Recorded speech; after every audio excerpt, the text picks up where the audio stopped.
Kisah Meriam Karbit dalam perspektif mengangkat budaya orang Pontianak oleh Hervina. Si Ani main ke rumah si emak. Di rumah si emak ada si Tata. Inilah dia sejarah kota Pontianak yang dikenal dengan garis khatulistiwa. Pergi ke rumah si Ali ditawarin makan Indomie pakai sumpit. Ayo teman, mari kita dengarkan. Inilah dia cerita Meriam Karbit.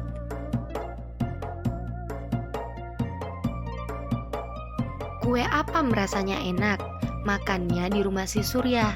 Inilah dia kota Pontianak yang beragam dengan budaya.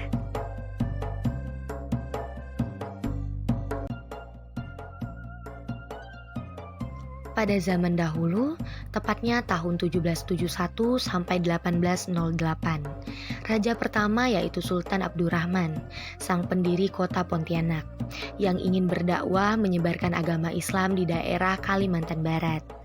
Beliau menyusuri setiap jalur Sungai Kapuas menggunakan kapal untuk mencari tempat yang strategis. Di saat menyusuri Sungai Kapuas, beliau mendapat gangguan oleh makhluk halus yang sering disebut dengan kuntilanak. Kemudian beliau menembakkan meriam ke arah daratan untuk membuang sial dan mengusir hantu tersebut. Bunyi kerasnya juga menjadi pertanda waktu azan maghrib.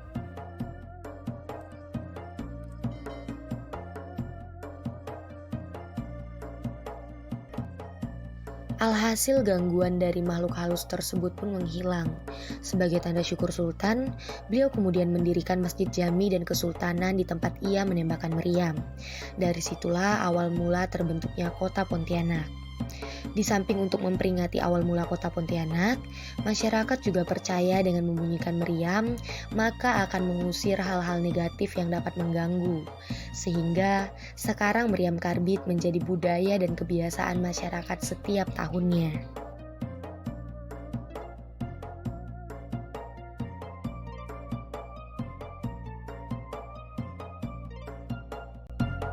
Wahai saudara yang berbahagia, bagaimanakah kisah Meriam Karbit? Berikut yang memerankannya.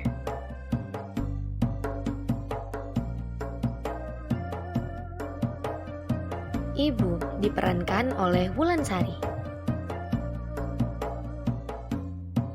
Janda diperankan oleh Nola Rahma. Ustazah diperankan oleh Hervina.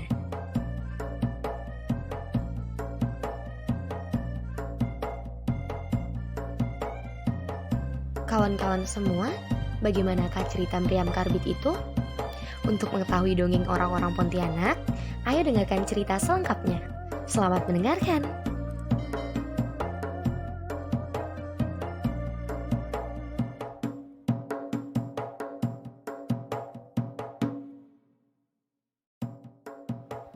Suatu hari di Pontianak, tepatnya di daerah tepian Sungai Kapuas, hiduplah seorang janda anak satu dan ibunya. Mereka merasa kewalahan dikarenakan anak dari janda tersebut sering menangis, mulai dari terbenamnya matahari hingga menuju malam. Mereka pun merasa kebingungan, entah apa yang harus dilakukan. Ibu dari janda tersebut pun bergegas untuk bertanya kepada orang yang dituakan di daerah tersebut, yaitu Ustazah Vina. Beliau adalah orang yang paham perihal agama.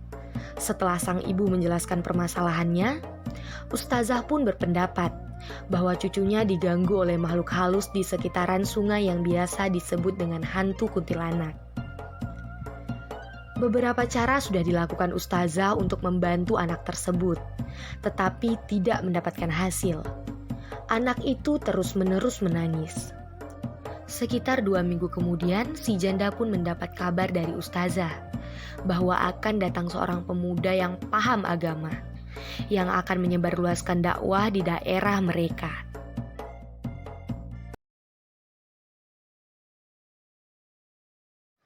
Mak, Mak. Ada apa, Nak? Risau sekali aku nih, Mak. Ngapa ya anak aku nih suka sekali nak nangis kalau udah nak maghrib.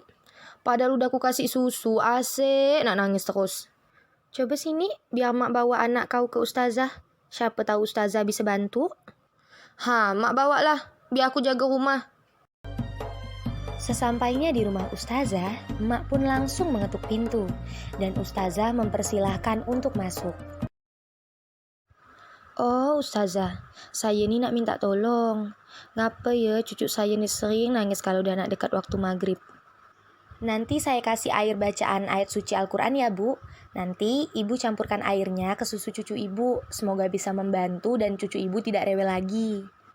Haalah, makasih banyak ya ustazah. Setelah ustazah memberikan air bacaan ayat-ayat suci Al-Quran, sang ibu pun bergegas pulang ke rumah dan akan mencampurkan air yang diberikan ustazah ke susu cucunya. Sesampainya di rumah, ibu langsung membuatkan susu dengan campuran air bacaan ayat-ayat suci Al-Quran tadi. Tetapi tidak ada hasilnya dan si bayi pun tetap menangis. Si ibu kembali mendatangi rumah ustazah untuk meminta pertolongan lagi. Ustazah pun bingung dan memberikan informasi bahwa akan ada pemuda yang paham agama dan akan berdakwah di kampungnya. Setelah 2 minggu, datanglah seorang pemuda tersebut ke rumah ustazah. Sang ibu pun bergegas ke rumah ustazah untuk meminta bantuan kepada sang pemuda. Dan setelah pemuda itu menyanggupi untuk membantu sang pemuda pun bergegas ke masjid untuk melaksanakan sholat maghrib. Beliau pergi menyeberangi sungai dengan sampannya.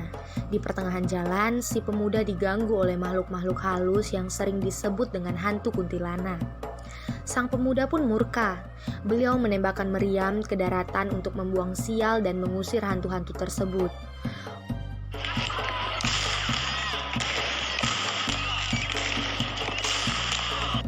Alhasil, gangguan dari makhluk halus tersebut pun hilang.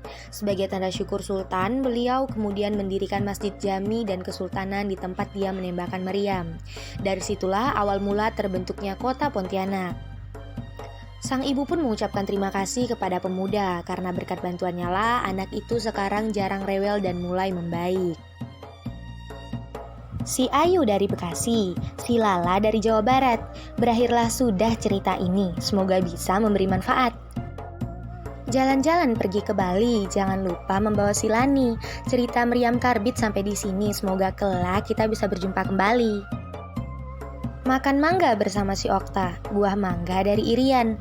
Mohon maaf apabila salah kata, sampai di sini cukup sekian.